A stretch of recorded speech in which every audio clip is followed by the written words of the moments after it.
para pautar a anistia, mas Hugo Motta, presidente da Câmara, nega. E agora, hein? Se você, assim como eu, acompanhou nesses últimos dias a ocupação do plenário da Câmara dos Deputados pela oposição e pela direita, e ficou animado, ficou esperançoso, ficou feliz de ver os nossos deputados lá lutando de forma aguerrida pela nossa liberdade, eu tenho uma coisa para te dizer. Não desanime agora que a ocupação acabou. Ontem, no fim da ocupação, teria sido anunciado um acordo com Hugo Motta para votar a anistia e o fim do foro privilegiado na semana que vem. Só que, em vez de animar todos, isso fez muita gente ficar desanimada, porque não dá para confiar no Hugo Motta e ele já descumpriu a palavra dele antes. E olha, se você pensa assim, eu não tenho como tirar a sua razão. Hugo Motta não é confiável. E aí, eis que hoje de manhã surge essa notícia aqui como uma bomba na coluna do Igor Gadelha no portal Metrópolis. Olha aí, Hugo Motta nega acordo com bolsonaristas para pautar a anistia. Como assim, Deltan? Foi tudo em vão? Foi tudo pelo ralo? É mais uma traição? Bora ler aqui a coluna para entender. E depois eu já vou te falar o que vai acontecer a partir de agora. Olha aí, o presidente da Câmara, Hugo Motta, negou a aliados e interlocutores ter fechado um acordo com a oposição bolsonarista para pautar o projeto de anistia aos envolvidos 8 de janeiro. Na noite de quarta-feira, ontem, líderes de partidos da oposição deram a entender, presta atenção nisso, deram a entender, ninguém falou isso, mas deram a entender ter fechado um acordo com Motta para votar a anistia em troca de encerrar a ocupação da mesa diretora. Segundo esses líderes, o acordo envolveria o PL de Jair Bolsonaro, o Novo e partidos do Centrão, como PP, União Brasil e PSD. O acerto previa ainda a votação do fim do foro privilegiado. Com quem conversou após a confusão, no entanto, Motta negou ter se comprometido a votar a anistia. A interlocutores, o presidente da Câmara disse que o acordo foi só entre os partidos. E aí eu fui tirar essa história limpo, peraí. E eu fui falar com deputados que fizeram parte da negociação e eles esclareceram que, na verdade, não houve um acordo com Motta.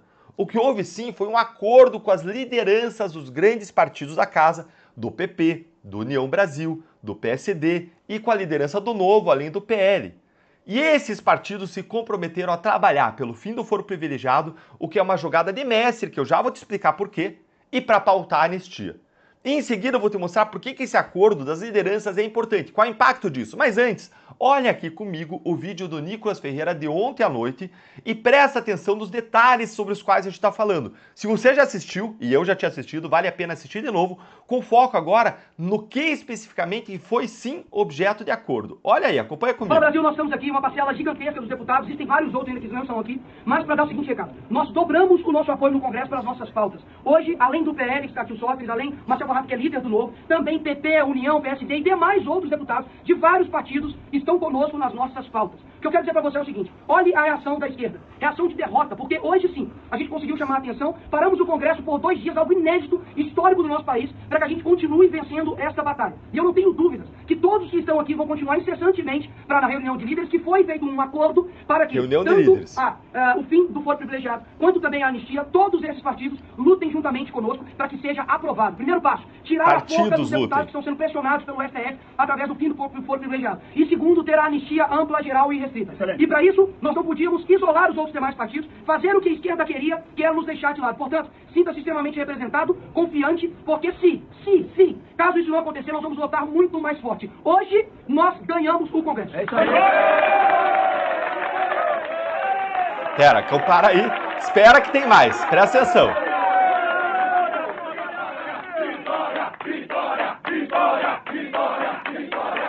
Senhores, muito boa noite. Vocês estão acompanhando, o Brasil inteiro está acompanhando o que está acontecendo aqui hoje na Câmara Federal. Nós, como oposição, reunimos aí mais de 100 parlamentares, fisicamente, para poder ocuparmos, obstruímos ontem e hoje também, para que a gente avance as pautas de prerrogativas constitucionais e anistia aqui nessa casa.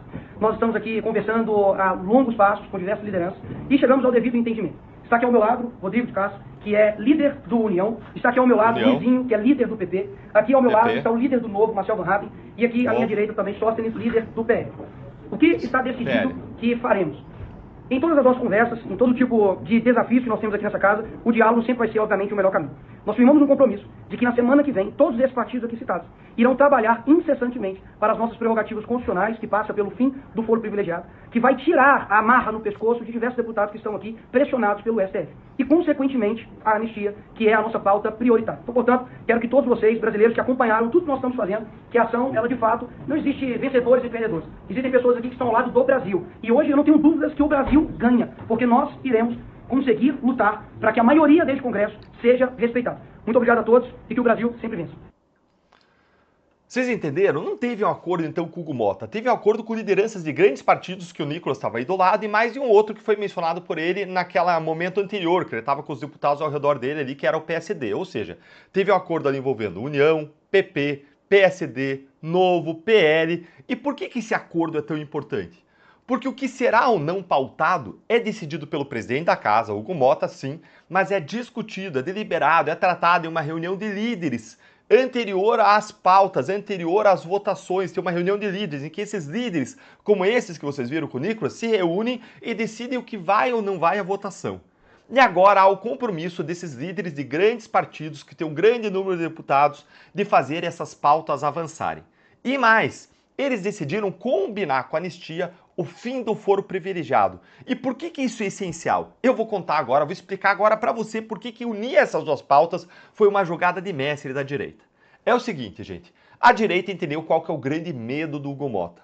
Ele não pautou a anistia até hoje, apesar dos compromissos que teriam sido feitos com o PL, por conta do medo de retaliação do STF. Afinal de contas, ele tem rabo preso, rabo, perna, braço preso com investigações do Supremo relacionadas ao orçamento secreto, às emendas, e agora surgiu também aquele caso das suas funcionárias fantasmas.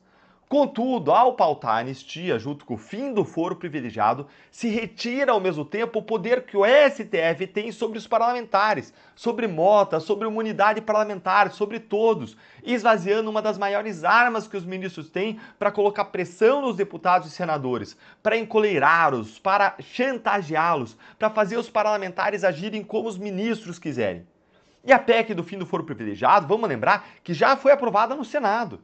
O que significa que se ela for aprovada agora na Câmara, ela se torna parte da Constituição de forma automática, sem passar pelo Lula, sem passar por sanção ou veto, ou seja, vai ser promulgada diretamente aí pela própria Câmara junto com o Senado, pelo Congresso Nacional. E essa jogada não só livra os parlamentares do principal instrumento de pressão do Supremo sobre eles, mas tem um outro efeito gigantesco. Com o fim do foro privilegiado, o caso do Bolsonaro e de todos os demais podem sair do Supremo e das mãos de Alexandre de Moraes na semana que vem ou assim que for aprovada essa mudança constitucional. E agora eu preciso dizer para vocês que o Supremo vai querer ainda assim tentar manter com ele o caso do Bolsonaro e alguns outros casos. Eles vão invocar uma figura chamada de prorrogação de foro, tem sido chamada assim, que significa manter o caso lá na corte quando a pessoa perde o foro privilegiado por uma razão fática. Por exemplo, a pessoa saiu do cargo que dava o foro privilegiado, perdeu o foro privilegiado. Ainda assim, quando os casos estão no fim, perto do julgamento, os tribunais têm avançado e ainda assim julgado a pessoa. Contudo, nesse caso seria diferente. Haveria aí uma mudança da própria Constituição, da regra do jogo. Não é uma mudança fática, e sim uma mudança jurídica de regra. E a retirada do caso das mãos do STF deverá ser, a meu ver, obrigatória. Afinal de contas, quando muda uma regra de procedimento, e se entende assim há muito tempo, é o que dizem os autores, os estudos, quando se muda uma regra de procedimento, ela se aplica já para a próxima etapa do procedimento. E o julgamento de Bolsonaro, a próxima etapa, já deveria acontecer então na primeira instância, se acabar com o foro privilegiado. Se isso de fato acontecer, gente, vai ser uma vitória gigantesca para a direita. Vamos então observar atentos o que vai acontecer e os próximos passos da Câmara dos Deputados. Agora a gente tem que manter uma coisa em mente.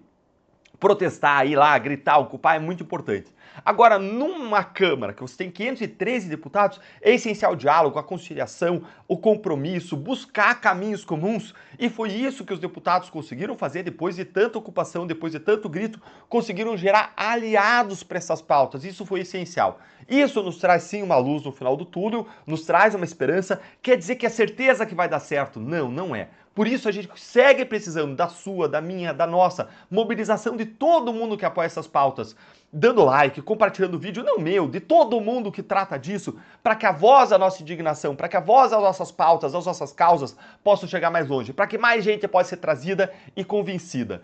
seja pelo incentivo de adesão a pautas que são legítimas, são importantes, da liberdade, da causa da justiça, seja por pressão mesmo, seja por receio de não ser eleito na próxima eleição, seja por um incentivo do eleitor por meio do voto, por meio da cobrança, o que é algo extremamente legítimo também.